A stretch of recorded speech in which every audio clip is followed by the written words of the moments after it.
استكمالا لمشاهد الخيانة، اليمن تشهد 70 غارة جديدة من أمريكا. 70، أنت متخيل الرقم؟ 70 غارة جديدة من أمريكا خلال 24 ساعة. ليخرج الإعلام في أم العروبة وأم الدنيا، ليخرج الإعلام المصري والمخبر برضو أحمد موسى اللي كان بيحرض على غزة بمنتهى الحقارة، المخبر اللي كان بيدعو ان الطيارات المصرية راجعة من ليبيا تعمل الفيلم اللي عملته في ليبيا تدك غزة. خرجوا ليتبنوا رواية ترامب وبيشتموا في اليمن. ده المخبر اللي السيسي بياخده معاه كل حتة، كان من 4 إعلاميين اختارهم السيسي يعمل معاهم لقاء يطمنهم على وضع مصر.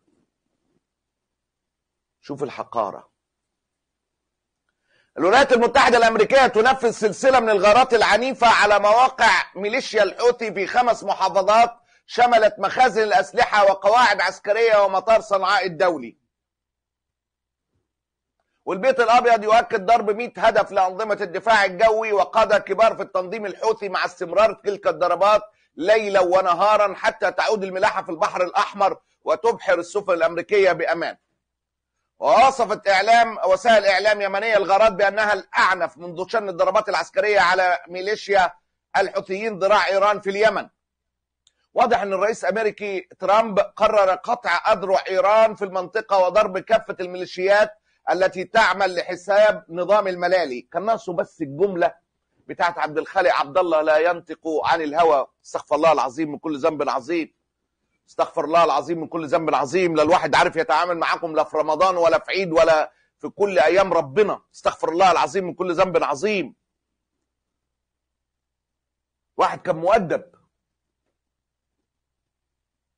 والله كان مؤدب ايام ما كانت الغشاوه موجوده، ايام ما كنا بلهاء يا صديقي، كان مؤدب. في حين ده المخبر، انا بس بوريك نموذج للاعلام المصري يعني هو عشان تفهم الليله دايره ازاي. في حين تلاقي ناشط امريكي داعم لغزه راح زار اليمن عشان يقول لملايين المتابعين اللي بيتابعوه ان كلام امريكا ده كذب والاستهداف اللي بيحدث هو استهداف عشوائي، وانهم بيدمروا مستشفى كان بيتم بنائها في اليمن لمعالجه السرطان. ربنا ما يكتبه على حد. تخيل ولا يكونوا يستبدل غيركم ولا يكونوا امثالكم. فرق بين الحقراء في تلك البلاد وبين مواطن امريكي ما رضيش يقعد يتفرج على الظلم اللي بيحدث في اليمن، وراح لليمن عشان يوضح للملايين اللي بيحصل ده، وان نرافض ان امريكا تضربها. جه يدعم اليمن بعد الضربات الامريكيه. ده ناشط امريكي كنتش اعرفه، ده ناشط امريكي، وهذا كان احمد موسى. بالله عليك في اي مواطن عربي عمل اللي عمله الامريكي؟ اللهم احفظ اليمن وشعب اليمن من كل سوء يا رب. الفيلر اللي بنعرضه بتاع الشيخ حازم ابو اسماعيل ده قاله في 2012.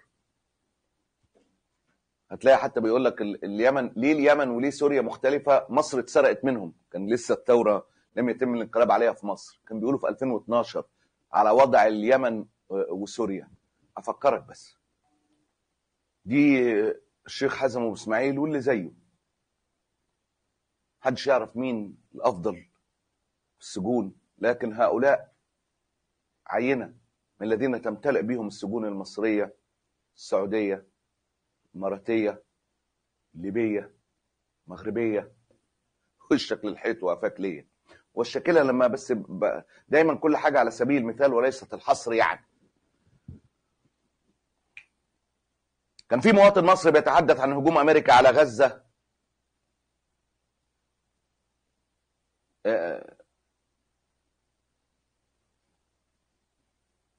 بهذا المقطع. الناشط الأمريكي أيضا كان مشاركا في تظاهرات اليمن لدعم غزة المليونية الكبيرة جدا، والتي لم تتوقف عنها اليمن جمعة واحدة من سنة ونص. التظاهرات على مدد الشوف كان بيقولها عبد الحليم على عبد الناصر، على الزعيم الولا حاجة، بطل الولا حاجة، الولا حاجة. تظاهرات في اليمن في يوم القدس، حتى كلمة حاشدة لا تفي بالغرض. تظاهرات اليمن اللي تتجاوز الحاشدة والمليونيات جاءت بعد ساعات قليلة من حديث ترامب اللي أكد فيه إن الحوثيين كلموه طلبوا الاستسلام. تلك التظاهرات بعد ساعات من تأكيد ترامب إن الحوثيين كلموه طلبوا الاستسلام. ترامب اللي تحت حصار فضيحة السيجنال اللي مخليه حتى الجمهوريين يطالبوا بالتحقيق في الفضيحة المدوية. ترامب بيؤكد ان الحوثيين اسقطوا طائرات وسفن، كان لازم نربيهم بهذا الشكل. ترامب بيحاول يفلفص من موضوع فضيحة جروب السيجنال، وقال ان بايدن هو السبب لانه كان نايم طول الوقت. ترامب خرج ليدافع عن وزير دفاعه، كان كاتب كافر باين ولا الكلام ده، بيقول ان ملوش دعوه بفضيحه السيجنال. وزير الدفاع اللي بيتعرض لهجوم كبير جدا في القصه اللي حكيتها لكم بكل تفاصيلها، الجروب اللي كان معمول لضرب اليمن، وصحفي رئيس مجله اتلانتيك الذاكره ما خدتنيش لقى نفسه داخل هذا الجروب وتابع كل التفاصيل ونشرها، فخرج ترامب ليدافع عن وزير دفاعه. فاليمن خرجت ترد على حديث ترامب وتنفي كلامه وادعاته ان احنا عايزين نستسلم، ويا ترامب ايه اللي يرضيك واحنا نعمله. فكانت تلك التظاهرات الحاشدة بالشكل غير المسبوق بالامس ردا على ترامب. هذا الشعب كمان شعب غير. في الأردن استمرت التظاهرات، كان في رسالة مهمة من نائب أردني.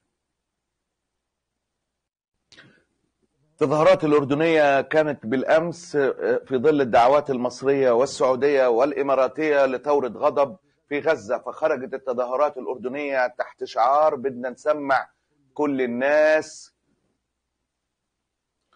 في المغرب أيضا، حقيقة المغرب كانت الدولة الثانية بعد اليمن طبعا بفاصل كبير، لكن المغرب لم تتوقف عن التظاهرات. حقيقة التظاهرات ما تزال مستمرة من أجل غزة.